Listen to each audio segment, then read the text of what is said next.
আদিবাসীদের জীবনমান উন্নয়ন, আদিবাসীদের প্রত্যেকটি অধিকার আদায়ের দাবিগুলো আমি মহান জাতীয় সংসদে তুলে ধরতে চাই। আমার নাম থেংচি দিশা সাংমা। আমি শেরপুর জেলা নালিতাবাড়ি উপজেলার ৬ নং কাকরকান্দি ইউনিয়নের সন্তান। এর বাহিরেও আমার দুইটি পরিচয় আছে। একটি হচ্ছে আমার রাজনৈতিক নিজস্ব পরিচয়। আমি বাংলাদেশ জাতীয়তাবাদী ক্ষুদ্র জাতি গোষ্ঠী দলের ঢাকা মহানগর শাখার মহিলা বিষয়ক সম্পাদিকা, এবং আমি একটি নিপীড়িত পিতার সন্তান, নিপীড়িত পরিবারের সন্তান। আমার বাবা তুহিন রাকসাম বাংলাদেশ জাতীয়তাবাদী ক্ষুদ্র জাতি গোষ্ঠী দলের কেন্দ্রীয় সাবেক জেলা প্রচার সম্পাদক এবং আমাদের শেরপুর জেলার সভাপতি। তো ওই হিসাব থেকে বিগত 17 বছরে দমন পীড়ন, প্রত্যেকটি খারাপ পরিস্থিতির শিকার শুধু আমার বাবা নয়, আমার গোটা পরিবারকে হতে হয়েছে, এবং সেই পরিস্থিতি খুব কাছ থেকে আমি দেখেছি। আমার বেড়ে ওঠা ওই অস্থিতিশীল পরিস্থিতির মধ্য দিয়ে। তো আমার কখনো মনে হয়েছে যে আমি যদি জীবনে কোনো কিছু করি তাহলে হয়তো আমি মানুষের জন্যই করব, মানুষের হয়ে, আমার আদিবাসী জাতিগোষ্ঠীর হয়ে কাজ করব।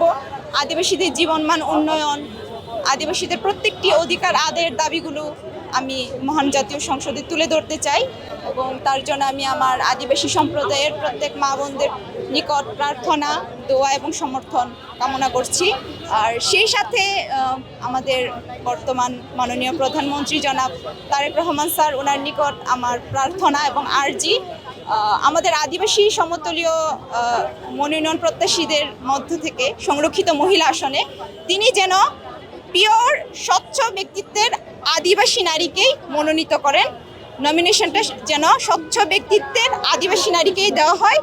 আমরা কোনো 50% আদিবাসী নারীর মনোনয়ন চাই না। আমরা 100% স্বচ্ছ ব্যক্তিত্ব সম্পন্ন, যোগ্য এবং জাতিসত্ত্ব সম্পন্ন নারীকেই চাই। আদিবাসী নারীদের নিরাপত্তা, কর্মসংস্থান এবং জীবনমান উন্নয়নে কাজ করতে চাই আমি। উত্তর ময়মনসিংহ অত্যন্ত আদিবাসী অধ্যুষিত একটি অঞ্চল, আপনারা হয়তো জানেন।